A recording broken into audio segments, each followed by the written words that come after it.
અને વાત કરવી છે હવે ખેડૂતોના વિરોધની ખેડૂતોના એક આંદોલનના મંડાણ થઈ રહ્યા છે સુરત જિલ્લામાં અને આંદોલનના મંડાણ થઈ રહ્યા છે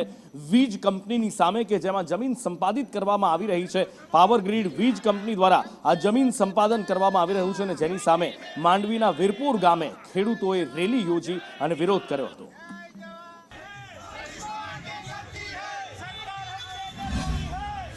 બજાર મૂલ્ય છે એ મુજબ ખેડૂતોને વળતર મળવું જોઈએ, કારણ કે જમીનનું ડિવેલ્યુએશન જે થાય છે એ ખેડૂતો જે અસરગ્રસ્ત ખેડૂતો છે એ ભવિષ્યમાં ખેતી સિવાય એ જમીનમાં કશું કરી નથી શકવાના, તો એમને ડિવેલ્યુએશન માટે યોગ્ય વળતર આપવામાં આવે એવી ડિમાન્ડ હતી। પાવર ગ્રીડે અને કલેક્ટરશ્રીએ આદેશ કરેલો હતો કે તમને આજુબાજુના ગામની જંત્રી મુજબ જે હાઈએસ્ટ હશે એનું વળતર મળશે, પરંતુ કોઈ કારણસર અગમ્ય કારણ અથવા તો સરકારનું દબાણ હોય એ નથી આપણને આઈડિયા, પણ એ કારણથી હવે પાવર ગ્રીડ અને પાવર ગ્રીડ કંપનીના અધિકારીઓ એમના જે લેખિતમાં આપેલા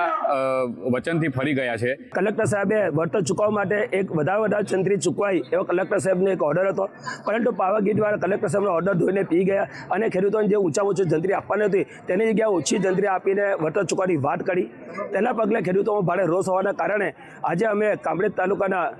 માંડવી તાલુકા વીરપોર ગામેથી પદયાત્રા શરૂ કરી હતી। દરેક ગામમાં જઈને ખેડૂતોને ઓછું વળતર બાબતે અમે એક માંગણી કરવાના હતા, પરંતુ વહીવટીતંત્ર દ્વારા અમને એવું કહેવામાં આવ્યું કે તમારી જે માંગણી છે અમે પૂરી કરીશું, એક અઠવાડિયા માટે તમે અહીંયા આ રેલી પદયાત્રા અહીંયા મોકૂફ રાખો, જેથી અત્યારે અમે મોકૂફ રાખી છે। જો અમારી માંગણી ન સંતોષાય તો આટો અઠવાડિયે ફરીથી અમે આ પદયાત્રા